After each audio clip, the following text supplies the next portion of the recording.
Yes. Hi, everybody. How you doing?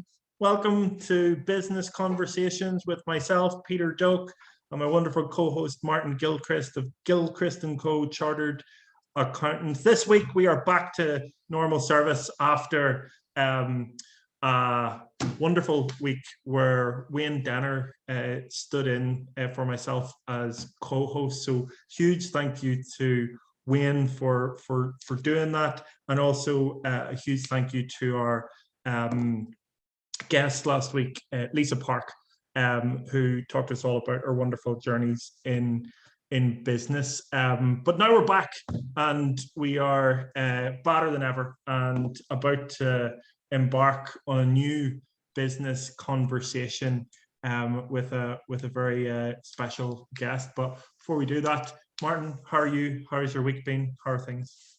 I'm well. Do you know what? We missed you last week, Peter. It was very different. It was Wayne and Lisa were wonderful. Lisa was a fantastic guest and shared some really interesting stories and tips. And we talked about lots of different things, from productivity through to how you got business started and architecture and everything else in between. And Wayne is a professional broadcaster. It's his day job, and in some ways he showed me up. I don't think he showed you up, but he definitely showed me up. And I told him specifically to do a bit worse than he would do normally, so that I won't look as bad whenever I come back. I was on another one of his. He does another show or another podcast with a guy called Martin Murta. Yeah. And his guest last week told him that he had a brilliant voice, voice for radio, and it's true. He was absolutely excellent, but it felt strange. It felt like I was cheating on you, Peter. It felt like you were. I feel like the world should have stopped. Whenever I had to not be here, and I did miss, and I didn't know how to press the buttons properly, and things went a wee bit haywire. So I'm great. It's fantastic to have you back in the driving seat with me again, and everything will be well with the world. Just on that, we were talking about this before we came live and came on, but I was watching it and it didn't feel that way to me. It didn't feel like there was any disjointment. It felt good, and it was very interesting to watch it back from a viewer point of view, because when you're doing it and when you're doing video, I think you're not always able to absorb or watch something that you're on with an objective viewpoint. So being able to watch business conversations without me being on it was quite special and quite cool. And I also wanted to mention as well, or the viewers on these videos are starting to stack up, which is really cool. I remember whenever we first started this, goodness knows what number this business conversation is, but 11. Lucky 11. There we go. Good to have that off the tip of the tongue. But we're only at 11, and the views are coming up to the hundreds regularly. So that's awesome. And if you're watching this now back after, or you're in our live viewer list right now, thank you. Thank you so much for watching it, and thanks for the comments, and thanks for the likes. Means every one of them mean the world to us. Every view means the world to us. Martin and I were saying, and I would agree, we would do this if there was no viewers on there. It's great to have these business conversations, but just really appreciate every one of you that's watching or has watched before. Yes, that's what's happening right now. Mm-hmm. And I just want to pick up on that point before we bring Collie, our guest, in for this evening. That sense of, you must be talking rubbish, Peter. What do you mean you would do this if there were nobody was watching? I say that all the time. I would genuinely turn up on a Wednesday night at 8 o'clock and sit down with you, Peter, and just have the conversation, because I enjoy it. It's like going to the pub, meeting your mate, or going around to your friend's house and sitting down and having a chat. Now, I appreciate we're picking a particular subject to do it. But imagine if we had a wee thing or a wee club or something where we went to on a Wednesday night and we got to sit down and do this face to face. That'd be lovely and it'd be wonderful. But this is I suppose the next best thing, and maybe we can't meet up. Maybe there's not a club we can go to yet. You never know. Maybe something like that down the line. But to have you and me have a regular time once a week. Business Conversations Club. Yeah, imagine our own clubhouse and stuff with events and like maybe a nice wee coffee shop in it, and all our guests could come down and do their own events in there, and I would love something like that. That'd But be awesome, wouldn't it? maybe someday. But even to have that and have our friends come on and join us. So Collie Graham's coming on tonight, the legend, which is the man Collie Graham, and all the guests we have been completely different. And Collie is certainly different from all the guests that we had before, but he's brilliant. The one thing I'll say about Collie is, and this is a genuine compliment, it's very few people that I can say this about. I've known Collie for many, many years. Lots of people know who Collie Graham is. I've never in all that time hear him say anything that would even come close to a bad word about anybody. He doesn't have a bad word to say about anybody. And there's very few people that are like that in the world. And, it's people like I admire that quality in people. So, Peter, if you're ready, without further ado. I would echo that and say I've been looking forward to this as well, because I wouldn't have known Collie for as long as you would have, Martin. But every interaction I've had with him, maybe over the last couple of years, I've enjoyed. So really, really looking forward to this. And I will bring Collie into the room right now. Buttons are being pressed. Stuff is happening. Collie has joined us. And there he is. The man himself. Were your ears burning, Collie? Could you hear what we were saying about you when you weren't on? Hi, Collie. No, I'm not telepathic, so couldn't do that. You'll have to watch back and hear all the stuff we were saying about you. Collie, without further ado, can you take a minute or two to tell everyone who doesn't know? I'm sure there's not that many people to be watching who don't know who you are. As I was saying earlier on, you're now a legend, a living legend in Northern Ireland. But for those people who don't know who you are, in brief, in a nice little nutcase summary, who is the man Collie Graham?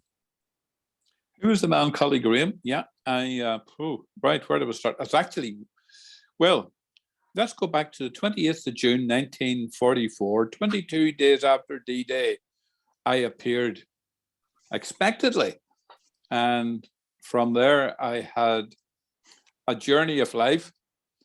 And that journey took me many directions. Before the age of 22, 3 times in mental hospitals for depression, nervous debility, got electric shock treatment twice, which is very torturous and not a good thing. 3 times in mental hospitals and 3 wives, just to balance it. We are now on the lady who is known in all circles, and Martin knows it. She's known as the last Mrs. Graham, because she says I'm having no more wives after her, and she's quite right. We've been together 26 years and have not had a crossword between us, which I think is a bit like Martin and Michelle, who are the same, that I know that. Ended up living on the streets of London, 1969. Do that. Came back from London, got a job with Pepsi Cola. My mother says, "My God, you're a lorry driver." I said, "No, I'm a Pepsi Cola route salesman," which was my proper title. But I was a lorry driver delivering Pepsi about the Lisburn Road and Lisburn and all areas around there. Been in sales, that was my first sales job in 69. Then we lost the franchise for Pepsi somewhere about 73. We lost the franchise, and I got a job with a Ballymena company, got into sales, and ended up the sales and marketing manager for that company. Enjoyed training salespeople. So in 96, I decided to start my own business, Salesxcellence, training salespeople. And I had a goal that I would like to travel around the world, but I met the last Mrs. Graham, and that put kibosh in that. So what happened? And I believe if you hold on to a dream and you believe the dream so much, the dream will come true. So I've ended up getting paid to travel the world and ended up in 5-star hotels. The best one was I got this hotel in Sydney, Australia, where I was doing a doing a seminar in Sydney, and the hotel, the 5-star hotel, and when I read the website, it said, every room has a view of the Sydney Opera House. So I arrived in my room, I dumped my bags, I'd just been on a very, very long flight, and I looked out the window and I couldn't see the Sydney Opera House. And I says, what sort of a hotel is this? And then the universal spirit spoke to me, and it said to me, Collie, where have you come from? Where are you now? What are you doing? You're in a 5-star hotel with all expenses paid, and you're getting a hefty fee for 2 days' work, and you're worried if you can't see the Sydney Opera House. So that brought me down to earth. But then I discovered later, if I leaned far enough to the left, I could see the Sydney Opera House. Very good. Collie, that's that brings me. me to a point. That brings me up, and thank you. Fantastic introduction. And you've left out an awful lot of stuff, like you're in the Royal Air Force and you all that. Yeah. But one question before I'll let Peter join in here. When I was introducing you, before you came on, one of the things I said about you, and one of the things that I really admire about you in all the years that I have known you, I've never heard you say one bad word or made one negative comment about anybody in any situation ever. I've never heard that, and I have deep admiration for you because of that. It's a rare man that you can say, a rare person that you can say that about. And when you were talking about the Sydney Opera House and how you dealt with that issue and how you thought about that and the positive outcome of it, is that a policy you have in life? Is this something that you have decided to do, or is it just happened there? You're just a nice guy. And here's the man who taught me that. Right. This is my dad. Right. And by the way, folks, I'm getting an echo back. Oh, it stopped. We're not gonna. Yeah. Sydney. Yes, that's my dad. My dad. When I was 4 years old, he contacted multiple sclerosis. In the late 60s, he actually lost both his legs due to gangrene. Was in a wheelchair. I never heard the man complain once in his life, nor did I hear him say a bad word about anybody. He had a great entrepreneurial spirit and was always trying to make money and never made any money. But he never gave up, and he did things. I'm actually writing a life story at the moment, and one of the things he did, I can remember as a child, he invented a hen tonic. And my job, it was, you put it in the hen's feed and it made their eggshells harder. Why would you need that? I know. And he had my brother and I, we used to have to sit at the kitchen table and bottle this in sort of like all these medicine bottles. And then we had to stick the labels on it. And he went round to farmers and sold them his Bobby's patent. My father's name was Bobby. Bobby's patent hen tonic. So you can guess, coming from that background, Martin, how could I be anybody else than the person I am? This is the thing. Sometimes I can't work well. This is the truth, and you that really is a true story. But my father's patented hen tonic. No. And the farmers swore by it. Yes, my hens are laying better, and there's a better quality in the shell. There's a lot of questions that come from that. Like, why would you want that? But I guess you would. Yeah. Also, how much did a bottle cost? I think I noticed it was half a crown, 12.5p. A lot of money in those days. A lot of money. I know. So 4 bottles made £1. And you buy a house for £4. I know, yeah. Martin, I have 100 questions for Collie. So if you wanna ask Eddie, go for it. But you far away. Let's hit him from both sides here. Okay. He's too good to let him rest. Let's get him from both sides. So, Collie, about Pepsi Cola. So that was your kind of first major job, or no? No, I was in the RAF, but the RAF didn't like me. I They didn't know. ended up in. They had a great thing. They had an American club. I was on an RAF base called the RAF Marham, which is still operational. That's actually where they fly the fighters out, or the bombers out, to bomb Iraq or Iran or wherever they decide to bomb next. And there was Americans on that base, and they had at that time, that was the time of the Cold War, and there was the time of the Cuba crisis as well. And we had this thing which was QRA, which was Quick Readiness Alert, which meant within 4 minutes they could be over Russia. So we used to get this all the time. QRA, stand by. And that meant that they started the engines of the plane, and they didn't taxi, and then they go, QRA, stand by. And that used to go on in the middle of the night and waking you up from your sleep. But anyway, they had this fabulous American club on the base, and they sold something that didn't appear in the shops or the bars here in Belfast for a long time. They sold old Grandad whiskey at 1 and 6 a shot. What That's trouble right there. 7.5p for old Grandad whiskey. And they also sold the beer that made Milwaukee famous, and it truly made a loser out of me. And it was 1 and penny for a can of it. And it tastes like, can I say Nat's pee? Because that's what it tasted like. So one night I got drunk and I got into a fight, and the guy hit me twice. That's why I have a piece of gold wire in the side of my jaw. And An American? And it was all squashed up because they didn't want the papers to get hold of a fight between an American Air Force guy and an RAF and the RAF guy. Now, the great end of the story was that guy actually came and apologized to me afterwards. And the last night I was in the Air Force, he got me drunk in that club again, was his way to make amends for hitting me. He just punched me twice and broke my jaw in 2 places, which was... and I already had been in a mental hospital, already had a mental breakdown in the RAF. So the RAF put on my release papers, services no longer required.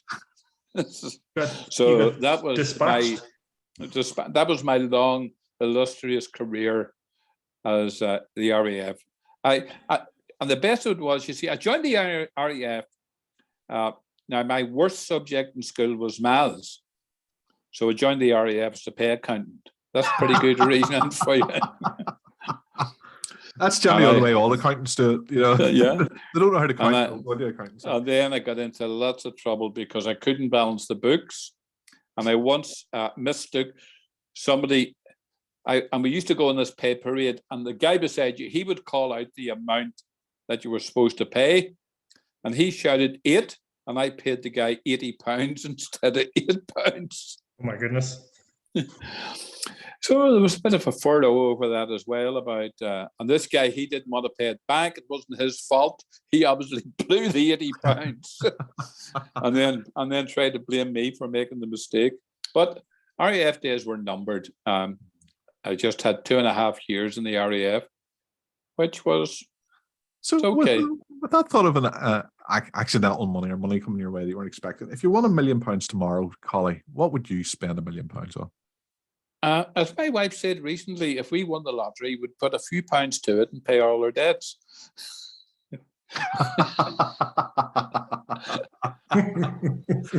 Very good. No, seriously, I would make sure that my grandchildren were financially secure. That would be my first thing. I would do that. These are my step granddaughters. I'd make sure that they're all financially secure. Get them all a house. The youngest one probably put in trust. Build a house with a swimming pool, which you would like. And I would build Salesxcellence to be bigger and better. Very good. Yeah. Just to divert ever so slightly, Collie, could you tell us a little bit about Salesxcellence, what it's all about and what you do there? Right. Well, one of the things which is, and go back to when I was managing a team of 15 salespeople, 12 on the road and 3 telephone salespeople. And one of the things I discovered whilst I was doing that, I enjoyed training them. Because when I first got into my first sales job, I got handed the yellow pages and said, go for it, without any training. And I got this blue back book, which was called Teach Yourself to Sell. And I said, one day, I'm going to start my own sales training company because people need to know how to sell. So I had this goal for 10 years and I lived for a while. Oh, here comes another legend. So it's all right, James. I'm only at 3 years old, so you needn't worry. You haven't missed much. So I thought for 10 years that I would like to start my own sales training company. And I was 2 weeks before my 52nd birthday. And my dad died at the young age of 52. And 2 weeks before my 52nd birthday, I said to myself, what would my dad tell me if he was alive today? And I know he would have said, go for it, Collie. You have nothing to lose. So I started the business. After 3 months in the business, I was going broke. I had no business. I had run out of the capital that I'd invested in the business. And I ended up, I couldn't get out of bed in the morning, and depression came back big time. And what happened? I took a new mentor, and the mentor got me back on the road, and the business took off. And one of the things that I discovered, I have 3 customers. One of them now the business, that was 26 years ago when I started the business. I have 1 customer, have had him 25 years. I'm working with somebody at the moment up in West Belfast. They've been with me 22 years, and I have another company that's been with me 15 years. So what I do is I don't really teach people to sell, because there's no such thing as selling. Selling really is about adding value to people's lives. So what you do, whether you are an accountant like Gilchrist and Company, how does Martin sell his business to somebody? He sells the value. He helps them to become a better business. He just adds value. And everybody in life adds value in some way. So that's what selling's about. It's about adding value. So the question I ask every salesperson, how do you add value to someone's business or someone's life? And that's the ethos of sales excellence. And one of the things you touched upon there, Collie, was that your business was going a wee bit wobbly at the start, and you then had a mentor. And one of the questions I was going to have, who was the most important professional mentor that you had in your business? Who was that person, and what did they do? He was actually a guy, and he was from Long Beach, California. And I found it at that time. It was the emerging internet, and I was doing some research on the internet, and I found this website called "Many Paths Have Led You Here. What has led you here?" So I contacted the man behind the website. Turned out he was a guy called Gene Oliver. I said to Gene, I need some help. Things are going very badly. And he actually mentored me on a spiritual basis. Now I use the word spiritual, not religious. And one of my philosophies in life is that the universe is conspiring to do me good. And that's my belief. I believe in intuition. When is the right thing to do? Does it feel right? To then do it. And that's what I would. And what direction should you take your business? Now, the amazing thing is, I don't actually actively look for business. I ended up in Malaysia, in Thailand, in Mauritius, Singapore, Dubai, Sydney and Melbourne, Australia, because people found me. And then I say, there is some unknown hand which guides and directs me through life. Like some people may call it God. but I read a great book recently, and it's called The Inside Out. Most people live from the outside in, and they look at other people and say, why can't I be like them? But the problem is we compare our inside to other people's outsides. But what's gone inside me? And I believe, that I've talked to my friend James about this, and James got that book it's called The Inside Out Revolution. And what it actually says, that we live in three bases. The first basis is our thought. And I hear this thing, people saying thoughts are things. No, thoughts are not things. Thoughts are like trains. And sometimes we get in the wrong train. And that's why it's a train of thought. So when you're in the wrong train, get off and get onto another train. The second thing is our consciousness. Are we aware of where we are and what we're doing and why we're doing it? And I know that one of the things I believe, the why is very important. And the third level is mind. Now, mind can be anything. It can be God. It can be a higher power. It can be the universe, as I believe. There's now. Whilst I would be, I would be an evolutionist as compared to a creationist. I still believe that there's some power. How does an acorn know to become an oak tree?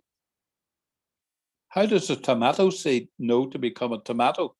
What's the power within all those things?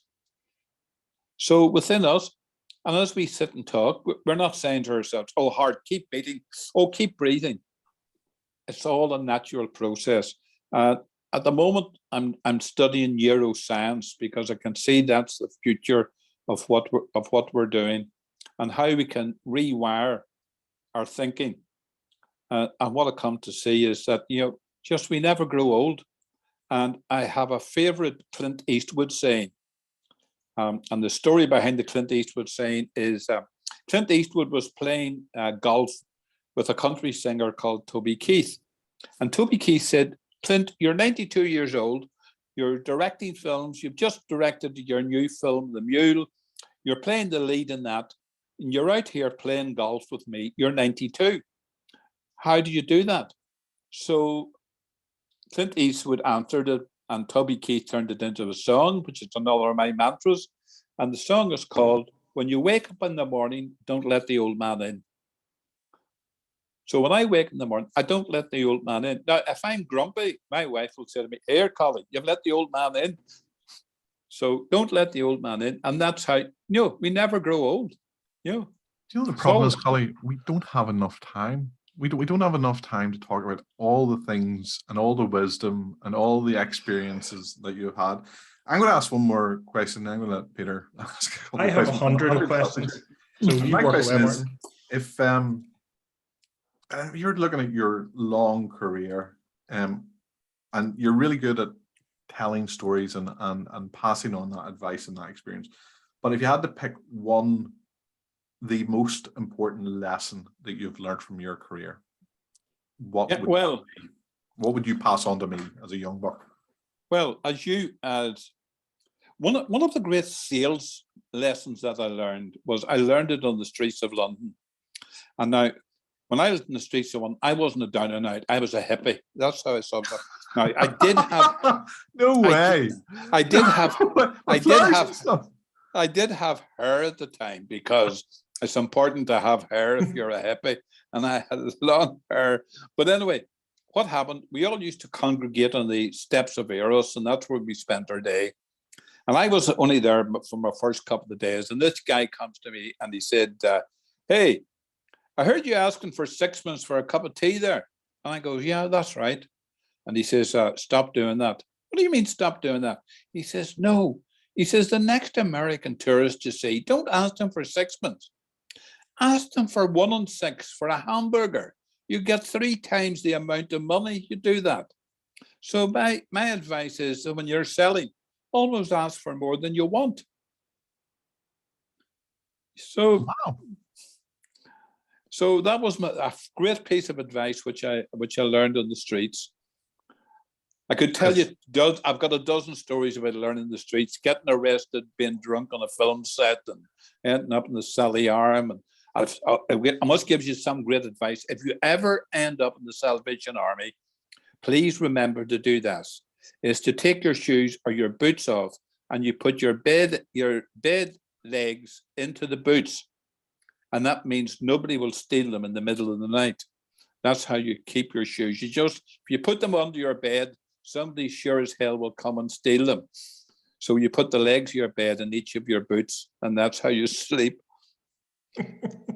So that's another piece of valuable advice which you'll learn. Wow, there you go. There's so much that you say that resonates with me, Collie. I would be spiritually or religiously or whatever it is, I'd be an evolutionist, but I can't marry that with, you know, the way that the world is and how it exists and how beautiful it is and how incredible it is. So it's difficult to marry those two. I love the idea of the hidden hand. There's something. I always think of it like luck. Luck might not exist, but if you do enough things positively towards the direction that you want, then I think things start to come up for you and things start to happen. But a big question that I have for you is, where do you see people going wrong in sales? Where do they misstep, or what are they doing incorrectly, do you think? Yeah, well, one of the things, that's an interesting question, Peter, because I would get companies and they would say to me, colleague, what I want you to do, I want you to come in and teach our boys to be hard sellers. And I go, no, I won't teach them to be hard sellers. I'll teach them to be soft sellers, because any resistance in sales is caused by the salesperson. Because it's the old thing, if you push against something, the natural force is they would push back. So don't push people. And one of the things is that I teach what I call the 3 C's in selling. The first C is to collaborate. Second C is connect. And the last C is convince. So you've got to collaborate with somebody.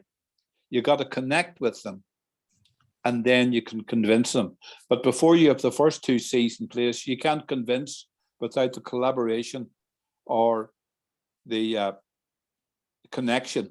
And the interesting thing is, when I was talking to somebody today, I was telling them the story about first major sale that I made with an English company was and I was up against large sales training companies in the UK. And I flew to London to see these guys. They were in Slough. They used to, you look out and where they recorded the office was actually opposite there. And I asked them afterwards, why did you choose me over all those other sales training companies that you could have chosen? And he said, Collie, everybody else came in and told us what they were going to do. You come in and asked us what we wanted. And I said, well, that's the answer. I didn't know what you needed. I had to ask you first, what do you want? And I went in with and that's what I said to salespeople. And I was talking to a good friend yesterday, as I said to salespeople, throw away your brochures, throw away your briefcase. All you need is a good notebook or a good pad. And you go to see somebody and say to them, how can we help you improve your business? And if you think, Martin, in your business, along with Michelle, you help people improve their business. And that's the only question is Martin could say to people, how can I, as an accountancy firm, help you improve your business? What would you need us to do for you? And then you just listen to them. And all I did my whole conversation at that time was when they said, well, we need to see how to open sales better. I go, oh yeah, I think I can do it. Yeah. I didn't say, oh yes, I'll teach you how to do that. And here's what we'll do. So the biggest accolade that I got from that was in the testimonial I got from their sales director was, Collie has truly carried the bag. Mm-hmm. So that's going to be the subtitle of my 3rd book. Peter, how much time do we have left here, just as a matter, because I don't want to run out of time? We have enough time. Yeah. There's one question, and Peter, I know you were just about to ask a question. So No, you work away. But We I have want enough to make time. sure, Collie, you have an event coming up with a couple of compatriots of yours in the near future. I'm going to go down to that. I'm going to go to that. But can you tell our audience a little bit about it? Well, we ran an event back last February.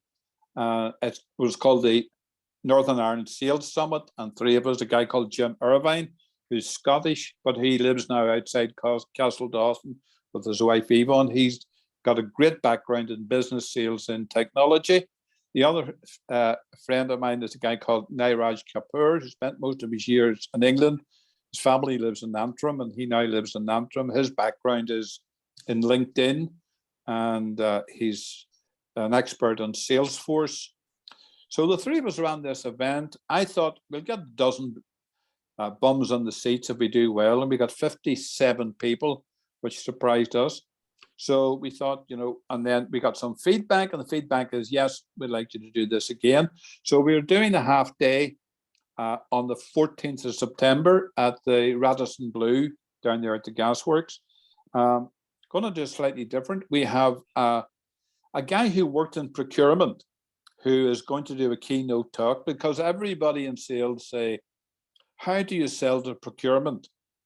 So this guy is actually going to give a keynote talk on how to sell to procurement. His name is, I can find his surname hard to pronounce. His first name's Mark. Then we have a young girl who was, I think both you and James would know her, Martin, Katie Matthews. Oh yes, Katie, lovely woman. Yeah. Just married recently, actually. Yes, that's right. And Katie's going to be talking on resilience and mindset in selling. And then we're going to have 3 breakout rooms for Jim, Niraj, myself to teach that. And I've just finished making a 3-minute video. Well, I haven't finished making. I've just recorded it this evening, because we're launching that.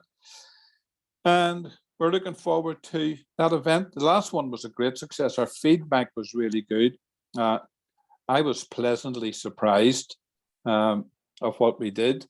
One of the things that I suffer from, and I was talking to my friend Declan Barry about this today, and he says, I suffer from the impostor syndrome. If you know what the impostor syndrome is, I go, is this material good enough? Is this what people really need? And then it makes me, let me silence my phone. This is, So, because one of the things I go, let's make sure that we're giving people what they need. And then when I go and deliver it, I discover, gosh, that was fine, because it's important. And what my friend Declan said to me, he says, but that means, Collie, that you research everything very carefully. You want the best material to give to people, and that's important. How can I add value to them? Not just stand up and talk for 40 minutes. Because I like a bit of humor. I like my opening gambit is usually, it's nice to be here, and at my age, it's nice to be anywhere. What age are you, Collie? I'm only just 1 month ago. 1 month ago, I became 78 years young. My goodness. Never going to retire. I will, as long as there is breath in this body and a brain in my head, and that's what keeps me active. My mom, as I said, my dad died at the young age of 52, and that's an inspiration for me. My mother lived until she was 92, and I plan to beat that record as well. And keep active. Now, I did retire for 3 weeks, but and those 3 weeks retirement, I could not take any more of your man Kyle in the morning and Judge Judy in the afternoon. There was just so much a body could take. And I think my wife got a bit fed up too and said, Collie, I think you need to go back to work. Very good. Collie, you mentioned about your best sales tip. Where did you learn your best sales tip? Well, I had in the early days in sales, there was no sales training available here, either in the UK or anywhere. And there's two sales trainers. One was a guy called Brian Tracy, who is still going strong, one of the written a lot of books in sales. And the other was a guy called Tom Hopkins, which I'm friendly with on LinkedIn. And he wrote a great book on selling, and a lot of the tips that he said. And then when I was a sales manager, we brought in this guy who was a Canadian sales trainer, and I learned a lot from him. And he was the guy who actually said to me, Colin, you should consider being a sales trainer yourself, because one of the things I didn't realize, and I didn't realize until I was actually in my last company. I had to do some business with them, and I called, and the young guy, well, not young guy, he's now about to retire, he was one of the managers. When I was there, he was just as they would say a clerk. He was just a pen pusher, and I actually said to him, I didn't realize, when I reflected, when I was sales manager in here, I didn't realize how good a job I really had at the time. And this guy, Pat, says to me, Collie, I don't think you realized how well liked you were as a manager. You were motivational, you inspired people, and you were very fair. Now, I didn't go out of my way to do that. That sort of was, it's a natural, it's a natural being. Interesting, my top salesman left, and he started his own company. And after his company was 2 years, he actually recruited me as his sales director. And he used to joke, and I go, Kenny, why did you recruit me? What did you see in me that you asked me to come and be sales director? And he says, Collie, I only did it to get me own back and set you targets for a change. But what he said was, he says, you can motivate people, you can get people to do it. Because one of the things why people is that they fail to know the Goya technique, Goya. The Goya technique is very important, because for you to succeed, you need the Goya technique. And Goya technique is simple.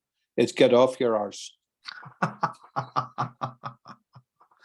Very good and very true. Oh, yeah.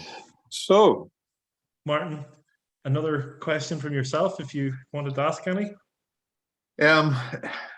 I'm not sure if I know the answer to this or not already, but if you were going to go back to your 18-year-old self, Collie, and you could only give one piece of advice, so you go all the way back in time, and you can speak to yourself when you're on your 18th birthday, just pop out of the ether and say, Collie, I've come back to talk to you.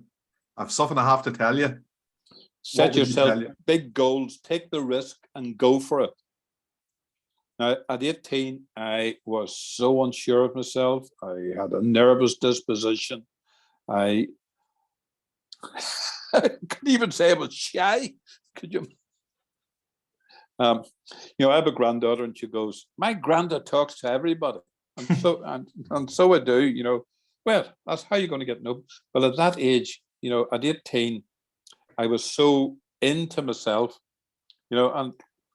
But were you not in a band when you were a young man? Oh, yeah. Now, if we go here, we'll actually see the picture of two bands. Oh, wow. The top band was the one I played in first. The keyboard player was Darren Clark, the golfer's father, Godfrey. I was the bass player. Then the second band. Is this true? Is this true? This is true. This is true. Godfrey Clark. Are you trying to fact check Collie Graham, Martin? Yeah. Well, if you go and Google the Triffids, which we were called, you'll actually find us on. What a great if name. you go to Facebook, if you go on the Facebook's showband site, you'll actually can find the Triffids, and there's that was actually taken from that top one. That was taken from our handout card, which we handed out to people. Can you tell which one Collie is? We're not close enough. We can't see it. Doesn't matter. The one with the bass. Yes. Well, actually, I'm the second one from the end, and then I'm down below. I'm the one on the left-hand side with the bass guitar, Oh, you got it right, Peter. Oh, Well done. sorry. Peter got it right. I know, yeah. Now the guy in the back row with all the hair, he's a good friend of mine. And have you ever heard of a guitar player from Hollywood called Gary Moore? Yes. He was Gary Moore's drummer and recorded several albums with Gary Moore. He also, the drummer in Thin Lizzy, broke his arm. A guy called Brian was the drummer with Thin Lizzy, broke his arm, and Pierce did a UK tour as the drummer with Thin Lizzy. And he got offered the job as drummer in Wings, but Henry McCulloch from Portrush talked him out of it because said, Pierce, you will say something and Paul McCartney will get you thrown out of the music business. Because apparently what happened was that Linda McCartney wanted to appear on every record, and they used to sit in studio for hours while Paul McCartney taught Linda the chords and the piano so that she could be in the record. And Henry McCulloch, he was lead guitarist with Wings at that time, and he said, Pierce, you'll make some remark and Henry McCulloch and Paul McCartney will have you thrown out of the music business. So I still see my friend Pierce. He lives up in Dungannon, and a great character. That's awesome, Collie. Big goals, very, very important. I've been thinking about that myself for a while, and we've got a goal for this year, but I'm already thinking of the goal after that, because I don't think we're thinking big enough. And I think that's great advice for everybody to have big goals. You spoke about your books. Could you tell us about the book that you're have finished, or the ones that you've the one as well? Yeah, the one I've just finished. It went off to the publishers yesterday, Monday. So I went off to publishers Monday. They'll be with me on the 10th of August, and that's actually just a short paperback on how to get more appointments for your business. Because one of the things I discovered in sales that everybody will say to me, Collie, teach us how to close more sales. And I would actually say your problem isn't closing sales. Your problem is opening sales. And that's why one of the things, and I think Martin discovered that earlier, and that's, Martin, why you built your business on a lot of networking, that you went out there and opened sales. And that's what that book. My second book, which I was motivated when I suddenly realized you're going to get your first book published. I went back yesterday and started writing. The book's going to be, the first chapter is going to be my life story. And then the next chapter will have, I think it's about 10 or 11 chapters.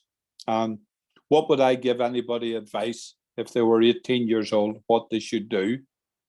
But another great, this is my eldest granddaughter, who is no relation of mine. My eldest granddaughter never got to know her dad until she was 22.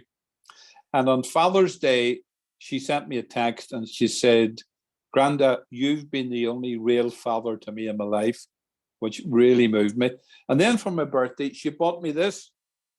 And it's called Dear Grandad. So what it is, it's got all these questions, and I've got to every day sort of write an answer. And the first one's, tell me about the time and place you were born.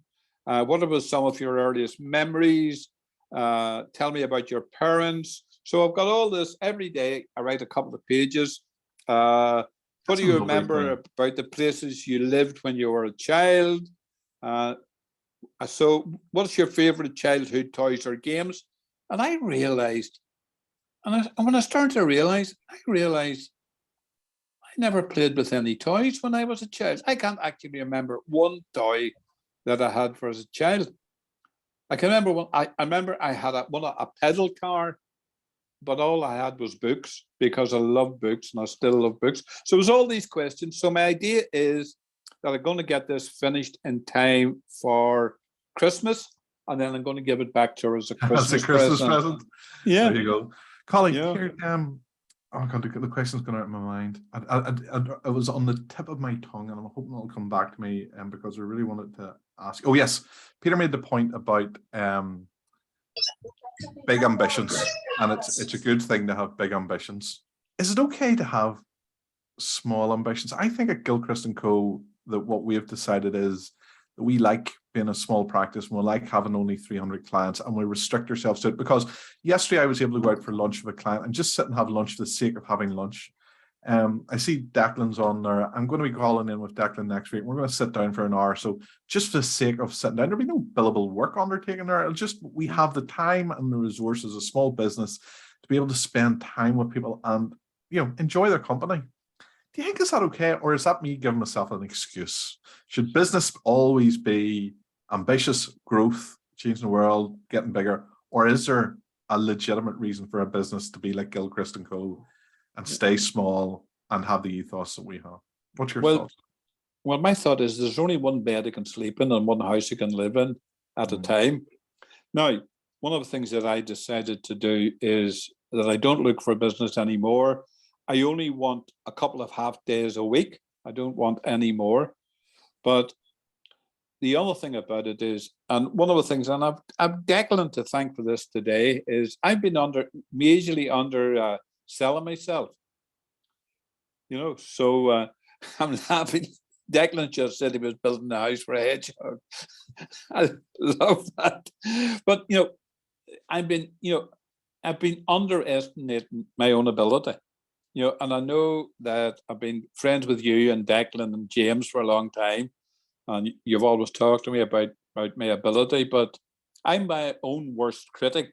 But, you know, talking about, you know, I've got now, I hope the door's closed and her down below doesn't hear this, because one of my goals is to take the last... Nobody's watching this, Collie. It's just us. Yeah, Nobody will ever see it. Nobody will ever watch these programs. We're married. It's our 20th anniversary next year, and I'm going to surprise Mrs. Graham with a cruise. Ooh. Now, she actually said just she'll go on a cruise as long as the ship doesn't go in water. But that's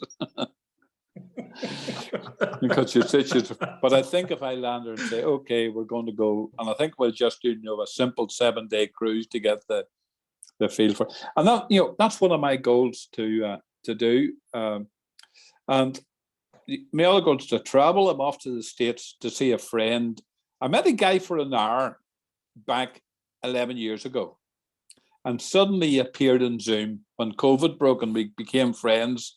And he's a speaker in the States, and he's speaking in California in November. So I'm actually flying out to stay with him in Rockaway in New York, and then we're going to fly down to California for a long weekend, and I'm going to be with him just to hear him speak. So all those things is, and I think you're right, Martin. Is you know, it's important that you and Michelle enjoy life. Life's for living, you know. So and I know people. And I'm working with a client at the moment, and a young guy has built a fantastic business. He launched a business some 25 years ago with his dad. Built a very successful business, but he works 12 hours a day, 6 days a week. And I said to him, why do you do it? And he says, I enjoy doing it. You know, so each their own. Yeah. So if he enjoys doing it, you know, well, the great thing is do what you love and the money will follow. Mm-hmm. You know, I think there's an element of truth to that. Yeah, I was thinking about your little black book, Collie. Do you keep a little black book of all your contacts, or do you? How do you keep track of these people all over the world and all these amazing people that you've met? And the answer is that's one of my feelings. I don't. Right. Actually, before we come on, is I got a list of the people I've got to follow up who are actually my clients who went to that half day, and I realized I don't have half their emails. I had to say to Niraj, would you send me those people's emails? So, you know, because, you know, you see, one of the things is, and I've discovered, and that's where people in sales, people get on the chase and they chase people. And there was a guy who I introduced to a client of mine on that half-day seminar, and he was trying to sell my client something. And he chased him so much that my client said, would you ring that guy and tell him to stop emailing me and phoning me? Because if I want him, I'll call him. And I've already told him that. Mm-hmm. But he actually tortured the guy so much that the guy gave up, you know, and there's a... So the answer is to, you know, be attractive, you know, attract the people to you. And I think that, and that's what I see when Peter was talking earlier, that it's attraction marketing rather than, what's the opposite of attraction is, sort of, I'm trying to think what the opposite of. Well, you repel someone, don't you? When you go too hard, you do the opposite of what you're trying to do. You turn people off. Yeah, and that's it. Because I also got today 3 people in LinkedIn who want to teach me how to generate leads from a business. Now, they obviously haven't read my profile that I sell an ebook on how to get leads for your business. Very good. Very good. Peter, are we coming to the end of our time, do you think? Yeah, well, Martin, before I've got one last thing for Collie, but anything you want to ask before we finish up? Collie, what's the question that we didn't ask you that we should have done? And what would the answer be? What's the question you should have asked me? And let me think. What's the secret of success? And I've already given you the answer. 2 things. Marcus Aurelius said, you're as happy as you make your mind up to be. And the second thing is, do what you love and the money will follow. And what I discovered was, up until that point, remember, it was 3 days or 3 months into my business and the world was collapsing around me. And I was so worried about when was the next penny coming from. And what I discovered was, what does economic security mean? I had economic insecurity. Economic security is stop worrying about money. Now, we have one of the things is we need oil for our central heat. The money will turn up. I need money for something else. And everything else turns up when I need it, because I know the universe is looking after me, as I said earlier. And that's for me, that's my secret, that A, I'm happy as to make my mind up to be, and B, I'm being looked after. Tell you what, that has actually there's no point me asking my question now, because that is exactly what I think everybody needed to hear. Collie, can I just say thank you so much for coming on and speaking to us.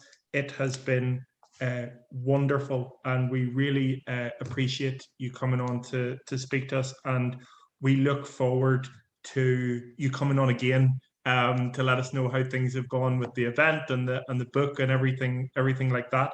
Is there anything that you would like to let the people know that are viewing about in the future? What do you want to let people know of? This is your time. Anything you want to leave people with? Good to see Declan here, and Declan and I and another, we're working on a big project at the minute, and it's called, and it's very easy to find the website. It's called online-sales-academy.com. And we were today, Declan, he's gone off to build the strategy, and we're going to launch it. And let me tell you, it's going to be big. And I have Declan and our colleague who's with us to thank us for us.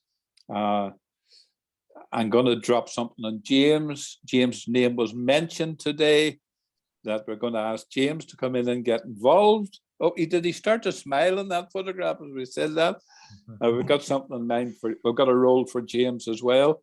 And I came away from a meeting with Declan and our other colleague today, and James says, "I'll flip." I came away today from Declan, and we're in Declan's office, and I came away really motivated, really looking forward to it. And one thing, then I got a bit of bad news when I was on the train, which really upset me emotionally, and I had to actually phone a friend. I don't know if you realize there was an incident on the railway station in Ballymena last Friday, where a lady lost her life running for the train. She fell between the train and the platform. And I was actually on the way home on the train, and I actually said to the conductor, I was asking about a friend of mine who is a conductor on the train, And I said, have you seen my friend? I'll not mention his name, obviously. And he said, no, he's got a few days off to get over the incident. And I said, what incident? He says he was the conductor on the train of that woman who was killed. And he says, and the incident happened in Ballymena. I phoned my friend because I felt emotionally, because he was the guy, 25 years ago, this guy was living on the streets, and I encouraged him to go for an interview with Northern Ireland Railways, as they were there, TransLink, and he goes, I wouldn't want a job with them. And I said, well, go, it'll give you good practice to do the interview. So he went, he did the interview, and he got the job, and he's still in it 25 years later, and he loves the job. And I actually got a bit emotional because I rang him to see how he is, and he said, you know, I'm fine. He said, I was the person who they would have seen responsible because it was the side of the train. And he said, I've been exonerated from any blame because there's nothing I could do. He said, they gave me 5 days off to look after myself. And he said, on Monday, he says, it really hit me hard on Monday. But he says, Collie, I do thank you for taking the time to pick up the phone and find out it was okay. And that's what life is about. It's about caring for people. You know, as soon as my wife was collecting me from the station, and after I heard that, after the conductor told me the story, I actually came down the steps from Ballymena station. I was in tears. I was emotional. My wife goes, what's wrong with you? And I says, I've just heard some terrible news about that incident. And I felt from a friend.